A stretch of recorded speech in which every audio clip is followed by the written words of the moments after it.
श्रीगणेशाय नमः। अथ श्रीवैरिनाशनं काली कवचम्। कैलासशिखरारूढं शङ्करं वरदं शिवं। देवी पप्रच्छ सर्वज्ञं सर्वदेवमहेश्वरं। श्रीदेव्युवाच भगवन् देवदेवेश देवानां भोगद प्रभो प्रब्रूहि मे महादेव गोप्यमद्यापि यत्प्रभो शत्रूणां येन नाशः स्यात् आत्मनो रक्षणं भवेत् परमैश्वर्यमतुलं लभेद्येन हि तद्वद वक्ष्यामि ते महादेवी सर्वधर्मविदां वरे अद्भुतं कवचं देव्याः सर्वकामप्रसाधकं विशेषतः शत्रुनाशं सर्वरक्षाकरं नृणां सर्वारिष्टप्रशमनम् अभिचारविनाशनं सुखदं भोगदं चैव वशीकरणमुत्तमं शत्रुसङ्घाः क्षयं यान्ति भवन्ति व्याधिपीडिताः दुःखिनो ज्वरिणश्चैव स्वानिष्टपतितास्तथा विनियोगः। ॐ अस्य श्री कालिका कवचस्य भैरवऋषये नमः। शिरसि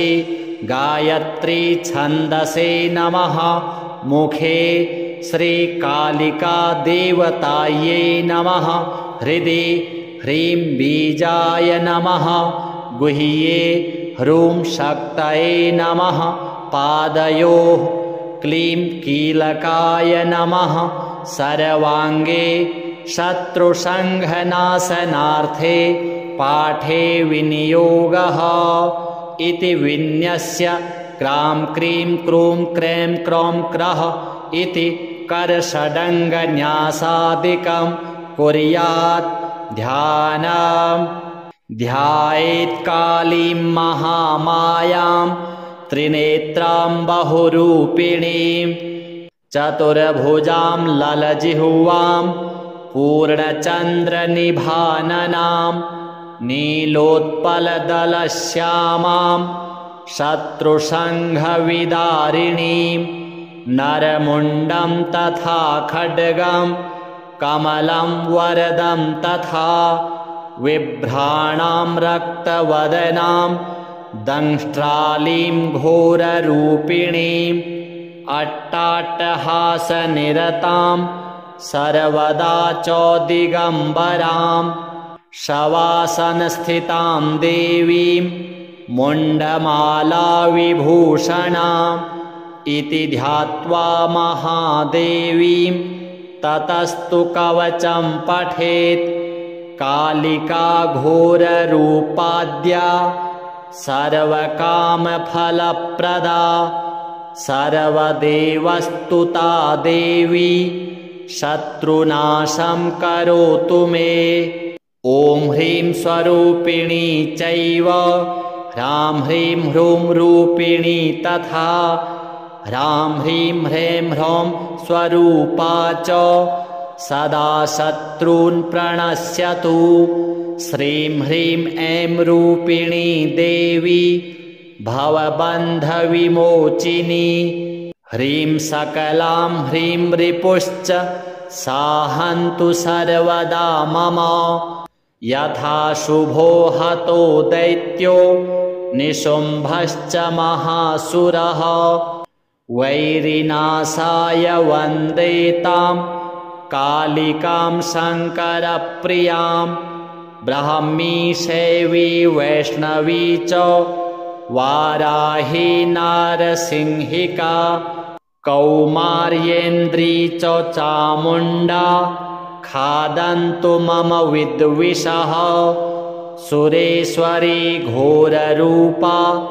चण्डमुण्डविनाशिनी मुण्डमालाधृताङ्गी च सर्वतः पातु मा सदा। ह्रां ह्रीं ह्रूं कालिके घोर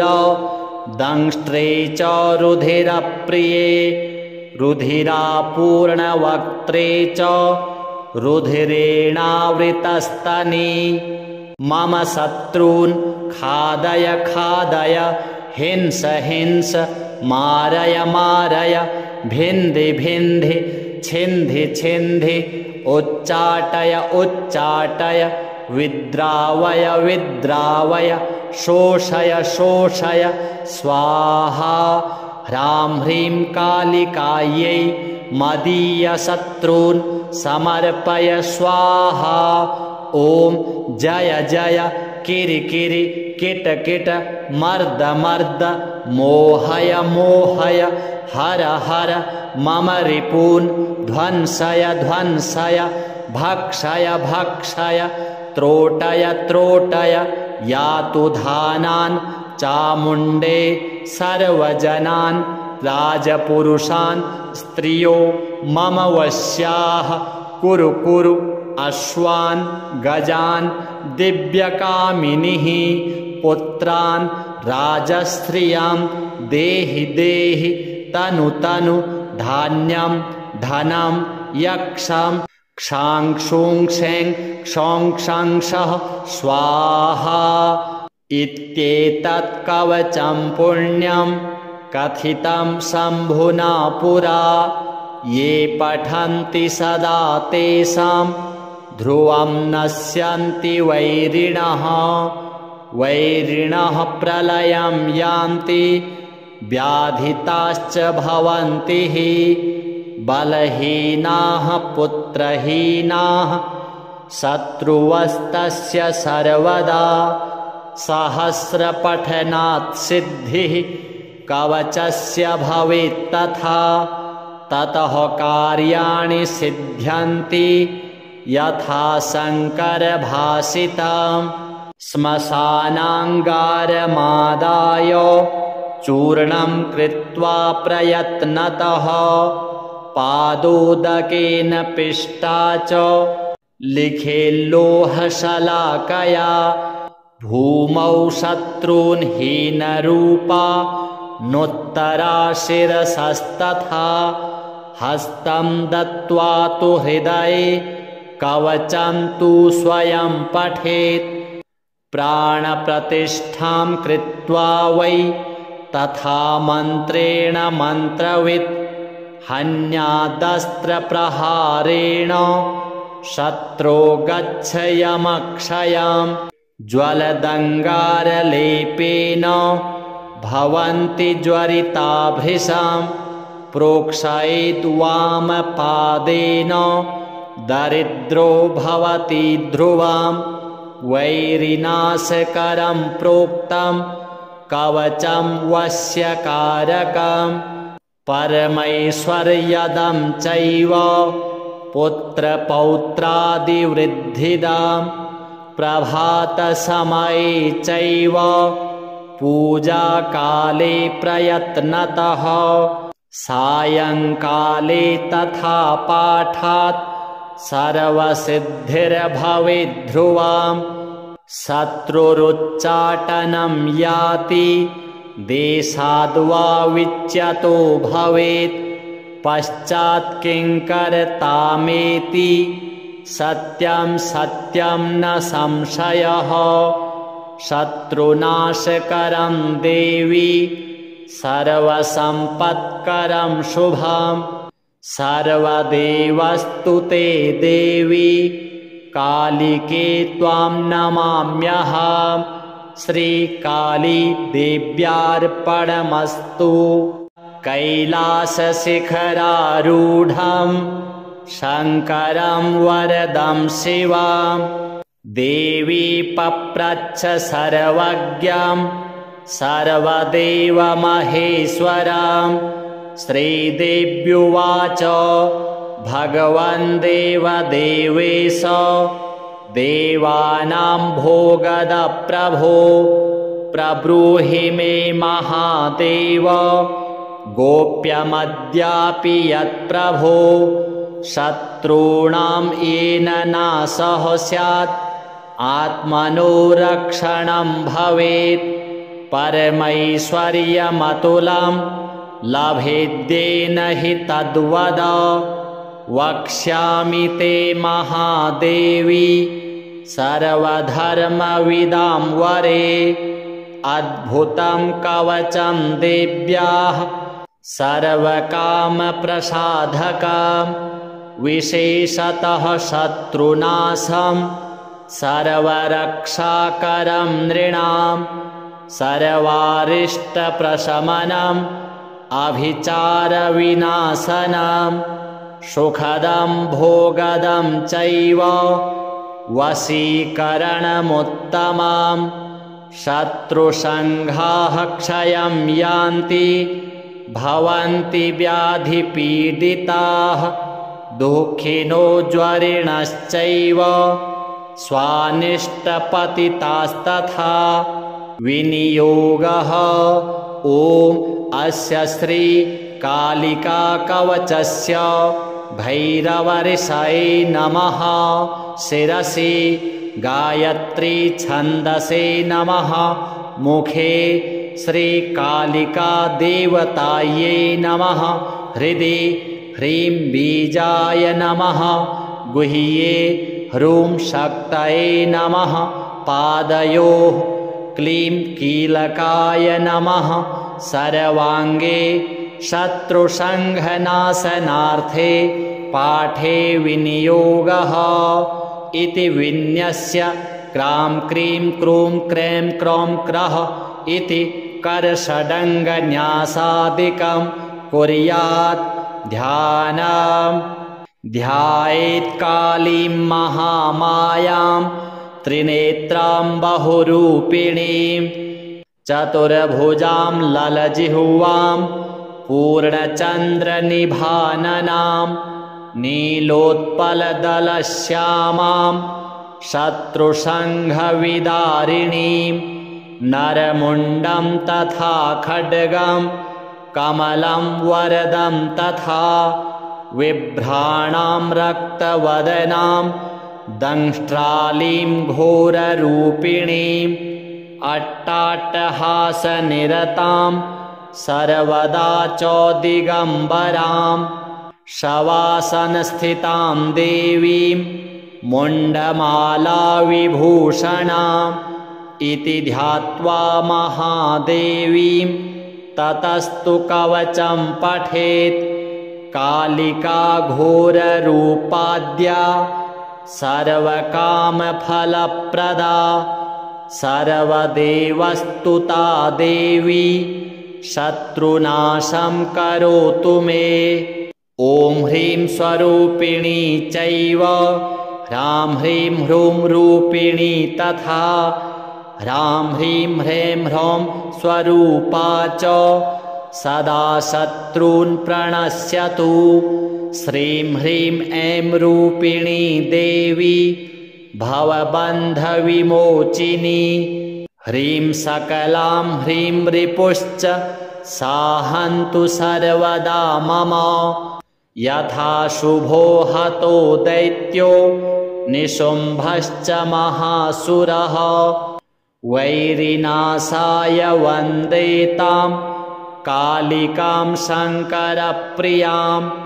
ब्राह्मी शैवी वैष्णवी च वाराही नारसिंहिका कौमार्येन्द्री च चामुण्डा खादन्तु मम विद्विषः सुरेश्वरी घोररूपा चण्डमुण्डविनाशिनी मुण्डमालाधृताङ्गी च सर्वतः पातु मा सदा ह्रां ह्रीं ह्रूं कालिके घोर दंष्ट्रे च रुधिरप्रिये रुधिरापूर्णवक्त्रे च रुधिरेणावृतस्तनी मम शत्रून् खादय खादय हिंस हिंस मारय मारय भिन्धि भिन्धि छिन्धि छिन्धि उच्चाटय उच्चाटय विद्रावय विद्रावय शोषय शोषय स्वाहा। ह्रां ह्रीं कालिकायै मदीयशत्रून् समर्पय स्वाहा। ॐ जय जय किरि किरि किट किट मर्द मर्द मोहय मोहय हर हर मम रिपून् ध्वंसय ध्वंसय भक्षय भक्षय त्रोटय त्रोटय यातु धानान् चामुण्डे सर्वजनान् राजपुरुषान् स्त्रियो मम वश्याः कुरु कुरु अश्वान् गजान् दिव्यकामिनीः पुत्रान् राजस्त्रियां देहि देहि तनु तनु धान्यं धनं यक्षं क्षांक्षूं क्षें क्षौं क्षंक्षः स्वाहा। इत्येतत् कवचं पुण्यं कथितं शम्भुना पुरा ये पठन्ति सदा तेषां ध्रुवं नश्यन्ति वैरिणः। वैरिणः प्रलयं यान्ति व्याधिताश्च भवन्ति हि बलहीनाः पुत्रहीनाः शत्रुवस्तस्य सर्वदा सहस्रपठनात् सिद्धिः कवचस्य भवेत् तथा ततः कार्याणि सिद्ध्यन्ति यथा शङ्करभाषितम्। श्मशानाङ्गारमादाय चूर्णं कृत्वा प्रयत्नतः पादोदकेन पिष्टा च लिखेल्लोहशलाकया भूमौ शत्रून् हीनरूपा नोत्तरा शिरसस्तथा हस्तं दत्त्वा तु हृदये कवचं तु स्वयं पठेत् प्राणप्रतिष्ठां कृत्वा वै तथा मन्त्रेण मन्त्रवित् हन्यादस्त्रप्रहारेण शत्रो गच्छयमक्षयम् ज्वलदङ्गारलेपेन भवन्ति ज्वरिताभृशां प्रोक्षयेत् वामपादेन दरिद्रो भवति ध्रुवां वैरिनाशकरं प्रोक्तं कवचं वश्यकारकं परमैश्वर्यदं चैव पुत्रपौत्रादिवृद्धिदां प्रभातसमये चैव पूजाकाले प्रयत्नतः सायंकाले तथा पाठात्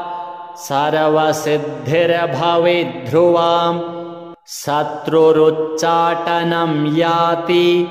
देशाद्वा विच्यतो भवेत् पश्चात् किंकर्तामेति सत्यं सत्यं न संशयः शत्रुनाशकरं देवी सर्वसम्पत्करं शुभं सर्वदेवस्तु ते देवी कालिके त्वां नमाम्यहम् श्रीकाली देव्यार्पणमस्तु कैलासशिखरारूढं शङ्करं वरदं शिवं देवी पप्रच्छ सर्वज्ञं सर्वदेवमहेश्वरं श्रीदेव्युवाच भगवन् देवदेवेश देवानां भोगद प्रभो प्रब्रूहि मे महादेव गोप्यमद्यापि यत्प्रभो शत्रूणां येन नाशः स्यात् आत्मनो रक्षणं भवेत् परमैश्वर्यमतुलं लभेद्येन हि तद्वद वक्ष्यामि ते महादेवी सर्वधर्मविदां वरे अद्भुतं कवचं देव्याः सर्वकामप्रसाधकं विशेषतः शत्रुनाशं सर्वरक्षाकरं नृणां सर्वारिष्टप्रशमनम् अभिचारविनाशनं सुखदं भोगदं चैव वशीकरणमुत्तमं शत्रुसङ्घाः क्षयं यान्ति भवन्ति व्याधिपीडिताः दुःखिनो ज्वरिणश्चैव स्वानिष्टपतितास्तथा विनियोगः ॐ अस्य श्री कालिका कवचस्य भैरवऋषये नमः शिरसि गायत्री छन्दसे नमः मुखे श्रीकालिका देवतायै नमः हृदि ह्रीं बीजाय नमः गुह्ये ह्रूं शक्तये नमः पादयोः क्लीं कीलकाय नमः सर्वाङ्गे शत्रुसङ्घनाशनार्थे पाठे विनियोगः इति विन्यस्य क्रां क्रीं क्रूं क्रें क्रौं क्रः इति करषडङ्गन्यासादिकं कुर्यात् ध्यानं ध्यायेत् कालीं महामायां त्रिनेत्रां बहुरूपिणीं चतुर्भुजां ललजिह्वां पूर्णचन्द्रनिभाननां नीलोत्पलदलश्यामां शत्रुसङ्घविदारिणीं नरमुण्डं तथा खड्गं कमलं वरदं तथा विभ्राणां रक्तवदनां दंष्ट्रालीं घोररूपिणीम् अट्टाट्टहासनिरतां सर्वदा चौदिगम्बरां शवासनस्थितां देवीं मुण्डमालाविभूषणाम् इति ध्यात्वा महादेवीं ततस्तु कवचं पठेत् कालिका घोररूपाद्या सर्वकामफलप्रदा सर्वदेवस्तुता देवी शत्रुनाशं करोतु मे ॐ ह्रीं स्वरूपिणी चैव ह्रां ह्रीं ह्रूं रूपिणी तथा ह्रां ह्रीं ह्रें ह्रौं स्वरूपा च सदा शत्रून् प्रणश्यतु श्रीं ह्रीं ऐं रूपिणी देवी भवबन्धविमोचिनी ह्रीं सकलां ह्रीं रिपुश्च साहन्तु सर्वदा मम यथा शुभो हतो दैत्यो निशुम्भश्च महासुरः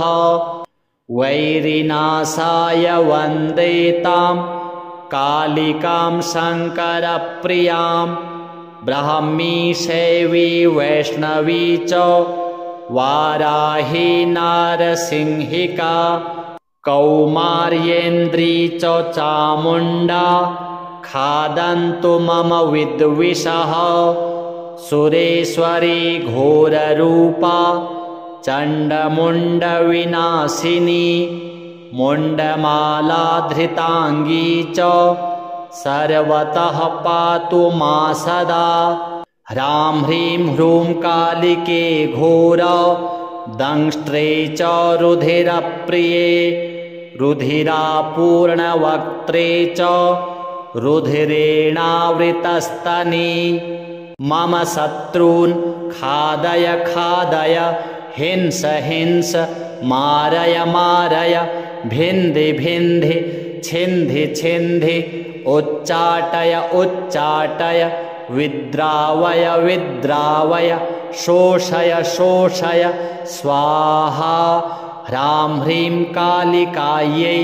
मदीयशत्रून् समर्पय स्वाहा ॐ जय जय किरि किरि किट किट मर्द मर्द मोहय मोहय हर हर मम रिपून् ध्वंसय ध्वंसय भक्षय भक्षय त्रोटय त्रोटय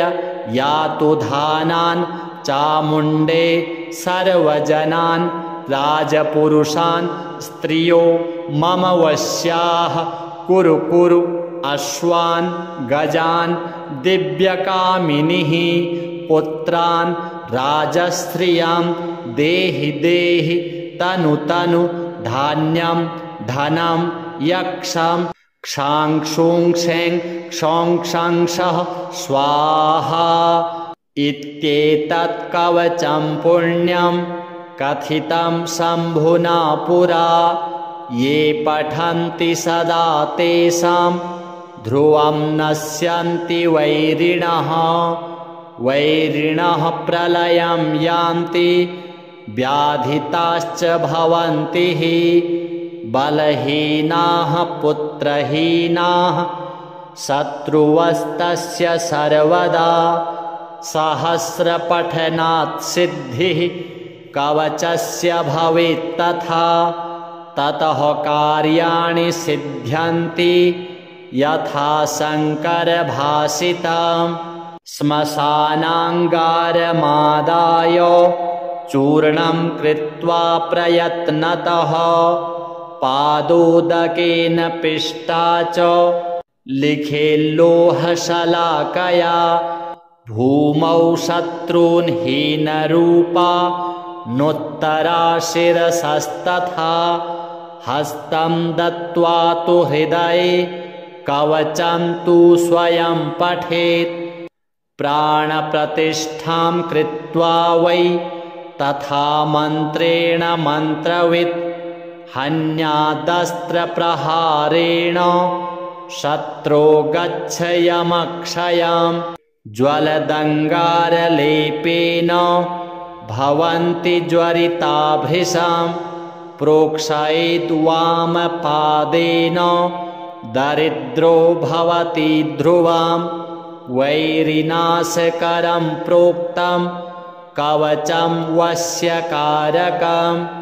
परमैश्वर्यदं चैव पुत्रपौत्रादिवृद्धिदां प्रभातसमये चैव पूजाकाले प्रयत्नतः सायङ्काले तथा पाठात् सर्वसिद्धिर्भवेद्ध्रुवां शत्रुरुच्चाटनं याति देशाद्वा विच्यतो भवेत् पश्चात् किङ्कर्तामेति सत्यं सत्यं न संशयः शत्रुनाशकरं देवी सर्वसम्पत्करं शुभं सर्वदेवस्तु ते देवी कालिके त्वां नमाम्यहं श्रीकाली देव्यार्पणमस्तु कैलासशिखरारूढं शङ्करं वरदं शिवं देवी पप्रच्छ सर्वज्ञं सर्वदेवमहेश्वरं श्रीदेव्युवाच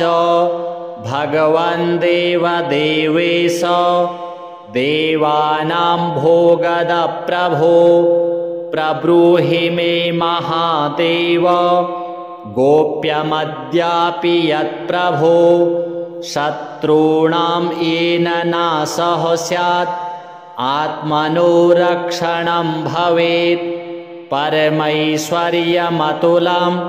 लभेद्येन हि तद्वद वक्ष्यामि ते महादेवी सर्वधर्मविदां वरे अद्भुतं कवचं देव्याः सर्वकामप्रसाधकं विशेषतः शत्रुनाशं सर्वरक्षाकरं नृणां सर्वारिष्टप्रशमनम् अभिचारविनाशनं सुखदं भोगदं चैव वशीकरणमुत्तमं शत्रुसङ्घाः क्षयं यान्ति भवन्ति व्याधिपीडिताः दुःखिनो ज्वरिणश्चैव स्वानिष्टपतितास्तथा विनियोगः ॐ अस्य श्री कालिका कवचस्य भैरवऋषये नमः शिरसि गायत्री छन्दसे नमः मुखे श्रीकालिका देवतायै नमः हृदि ह्रीं बीजाय नमः गुह्ये ह्रूं शक्तये नमः पादयोः क्लीं कीलकाय नमः सर्वाङ्गे शत्रुसङ्घनाशनार्थे पाठे विनियोगः इति विन्यस्य क्रां क्रीं क्रूं क्रें क्रौं क्रः इति करषडङ्गन्यासादिकं कुर्यात् ध्यानम् ध्यायेत् कालीं महामायां त्रिनेत्रां बहुरूपिणीं चतुर्भुजां ललजिह्वां पूर्णचन्द्रनिभाननां नीलोत्पलदलश्यामां शत्रुसङ्घविदारिणीं नरमुण्डं तथा खड्गं कमलं वरदं तथा विभ्राणां रक्तवदनां दंष्ट्रालीं घोररूपिणीम् अट्टाट्टहासनिरतां सर्वदा चौदिगम्बरां शवासनस्थितां देवीं मुण्डमालाविभूषणाम् इति ध्यात्वा महादेवीं ततस्तु कवचं पठेत् कालिका घोररूपाद्या सर्वकामफलप्रदा सर्वदेवस्तुता देवी शत्रुनाशं करोतु मे ॐ ह्रीं स्वरूपिणी चैव ह्रां ह्रीं ह्रूं रूपिणी तथा ह्रां ह्रीं ह्रें ह्रौं स्वरूपा च सदा शत्रून् प्रणश्यतु श्रीं ह्रीं ऐं रूपिणी देवी भवबन्धविमोचिनी ह्रीं सकलां ह्रीं रिपुश्च साहन्तु सर्वदा मम यथा शुभो हतो दैत्यो निशुम्भश्च महासुरः वैरिनाशाय वन्दे तां कालिकां शङ्करप्रियां ब्राह्मी शैवी वैष्णवी च वाराही नारसिंहिका कौमार्येन्द्री च चामुण्डा खादन्तु मम विद्विषः सुरेश्वरी घोररूपा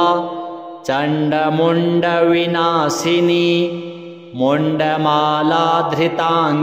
च सर्वतः पातु मा सदा ह्रां ह्रीं ह्रूं कालिके घोर दंष्ट्रे च रुधिरप्रिये रुधिरापूर्णवक्त्रे च रुधिरेणावृतस्तनी मम शत्रून् खादय खादय हिंस हिंस मारय मारय भिन्धि भिन्धि छिन्धि छिन्धि उच्चाटय उच्चाटय विद्रावय विद्रावय शोषय शोषय स्वाहा ह्रां ह्रीं कालिकायै मदीयशत्रून् समर्पय स्वाहा ॐ जय जय किरि किरि किट किट मर्द मर्द मोहय मोहय हर हर मम रिपून् ध्वंसय ध्वंसय भक्षय भक्षय त्रोटय त्रोटय यातु धानान् चामुण्डे सर्वजनान् राजपुरुषान् स्त्रियो मम वश्याः कुरु कुरु अश्वान् गजान् दिव्यकामिनीः पुत्रान् राजस्त्रियां देहि देहि तनु तनु धान्यं धनं यक्षं क्षां क्षूं क्षें क्षौं क्षं क्षः स्वाहा इत्येतत् कवचं पुण्यं कथितं शम्भुना पुरा ये पठन्ति सदा तेषां ध्रुवं नश्यन्ति वैरिणः वैरिणः प्रलयं यान्ति व्याधिताश्च भवन्ति हि बलहीनाः पुत्रहीनाः शत्रुवस्तस्य सर्वदा सहस्रपठनात् सिद्धिः कवचस्य भवेत् तथा ततः कार्याणि सिद्ध्यन्ति यथा शङ्करभाषितम् श्मशानाङ्गारमादाय चूर्णं कृत्वा प्रयत्नतः पादोदकेन पिष्टा च लिखेल्लोहशलाकया भूमौ शत्रून् हीनरूपा नोत्तरा शिरसस्तथा हस्तं दत्त्वा तु हृदये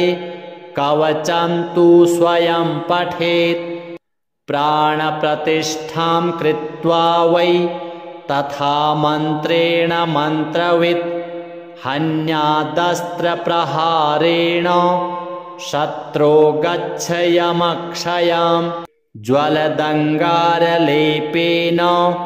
भवन्ति ज्वरिताभृशां प्रोक्षयेत् वामपादेन दरिद्रो भवति ध्रुवां वैरिनाशकरं प्रोक्तं कवचं वश्यकारकं परमैश्वर्यदं चैव पुत्रपौत्रादिवृद्धिदां प्रभातसमये चैव पूजाकाले प्रयत्नतः सायंकाले तथा पाठात् सर्वसिद्धिर्भवेत् ध्रुवां शत्रुरुच्चाटनं याति देशाद्वा विच्यतो भवेत् पश्चात् किंकर्तामेति सत्यं सत्यं न संशयः शत्रुनाशकरं देवी सर्वसम्पत्करं शुभं सर्वदेवस्तु ते देवी कालिके त्वां नमाम्यहं श्रीकाली देव्यार्पणमस्तु कैलासशिखरारूढं शङ्करं वरदं शिवं देवी पप्रच्छ सर्वज्ञं सर्वदेवमहेश्वरं श्रीदेव्युवाच भगवन् देवदेवेश देवानां भोगद प्रभो प्रब्रूहि मे महादेव गोप्यमद्यापि यत्प्रभो शत्रूणां येन नाशः स्यात् आत्मनो रक्षणं भवेत् परमैश्वर्यमतुलं लभेद्येन हि तद्वद वक्ष्यामि ते महादेवी सर्वधर्मविदां वरे अद्भुतं कवचं देव्याः सर्वकामप्रसाधकं विशेषतः शत्रुनाशं सर्वरक्षाकरं नृणां सर्वारिष्टप्रशमनम् अभिचारविनाशनं सुखदं भोगदं चैव वशीकरणमुत्तमं शत्रुसङ्घाः क्षयं यान्ति भवन्ति व्याधिपीडिताः दुःखिनो ज्वरिणश्चैव स्वानिष्टपतितास्तथा विनियोगः ॐ अस्य श्री कालिका कवचस्य भैरवऋषये नमः शिरसि गायत्री छन्दसे नमः मुखे श्रीकालिकादेवतायै नमः। हृदि ह्रीं बीजाय नमः। गुह्ये ह्रूं शक्तये नमः। पादयोः क्लीं कीलकाय नमः। सर्वाङ्गे शत्रुसंघनाशनार्थे पाठे विनियोगः इति विन्यस्य क्रां क्रीं क्रूं क्रें क्रौं क्रः इति करषडङ्गन्यासादिकं कुर्यात्। ध्यानम् ध्यायेत् कालीं महामायां त्रिनेत्रां बहुरूपिणीं चतुर्भुजां ललजिह्वां पूर्णचन्द्रनिभाननां नीलोत्पलदलश्यामां शत्रुसंघविदारिणीं नरमुण्डं तथा खड्गं कमलं वरदं तथा विभ्राणां रक्तवदनां दंष्ट्रालीं घोररूपिणीं अट्टाट्टहासनिरतां सर्वदा चौदिगम्बरां शवासनस्थितां देवीं मुण्डमालाविभूषणाम् इति ध्यात्वा महादेवीं ततस्तु कवचं पठेत्। कालिका घोररूपाद्या सर्वकामफलप्रदा सर्वदेवस्तुता देवी शत्रुनाशं करोतु मे। ॐ ह्रीं स्वरूपिणी चैव ह्रां ह्रीं ह्रूं रूपिणी तथा ह्रां ह्रीं ह्रें ह्रौं स्वरूपा च सदा शत्रून् प्रणश्यतु। श्रीं ह्रीं ऐं रूपिणी देवी भवबन्धविमोचिनी। ह्रीं सकलां ह्रीं रिपुश्च साहन्तु सर्वदा मम। यथा शुभो हतो दैत्यो निशुम्भश्च महासुरः वैरिनाशाय वन्दे तां कालिकां शङ्करप्रियां। ब्राह्मी शैवी वैष्णवी च वाराही नारसिंहिका कौमार्येन्द्री च चामुण्डा खादन्तु मम विद्विषः। सुरेश्वरी घोररूपा चण्डमुण्डविनाशिनी मुण्डमालाधृताङ्गी च सर्वतः पातु मा सदा। ह्रां ह्रीं ह्रूं कालिके घोर दंष्ट्रे च रुधिरप्रिये रुधिरापूर्णवक्त्रे च रुधिरेणावृतस्तनी। मम शत्रून् खादय खादय हिंस हिंस मारय मारय भिन्धि भिन्धि छिन्धि छिन्धि उच्चाटय उच्चाटय विद्रावय विद्रावय शोषय शोषय स्वाहा। ह्रां ह्रीं कालिकायै मदीयशत्रून् समर्पय स्वाहा। ॐ जय जय किरि किरि किट किट मर्द मर्द मोहय मोहय हर हर मम रिपून् ध्वंसय ध्वंसय भक्षय भक्षय त्रोटय त्रोटय यातु धानान् चामुण्डे सर्वजनान् राजपुरुषान् स्त्रियो मम वश्याः कुरु कुरु अश्वान् गजान् दिव्यकामिनीः पुत्रान् राजस्त्रियां देहि देहि तनु तनु धान्यं धनं यक्षं क्षां क्षूं क्षें क्षौं क्षं क्षः स्वाहा। इत्येतत् कवचं पुण्यं कथितं शम्भुना पुरा। ये पठन्ति सदा तेषां ध्रुवं नश्यन्ति वैरिणः। वैरिणः प्रलयं यान्ति व्याधिताश्च भवन्ति हि बलहीनाः पुत्रहीनाः शत्रुवस्तस्य सर्वदा सहस्रपठनात् सिद्धिः कवचस्य भवेत् तथा ततः कार्याणि सिद्ध्यन्ति यथा शङ्करभाषितम्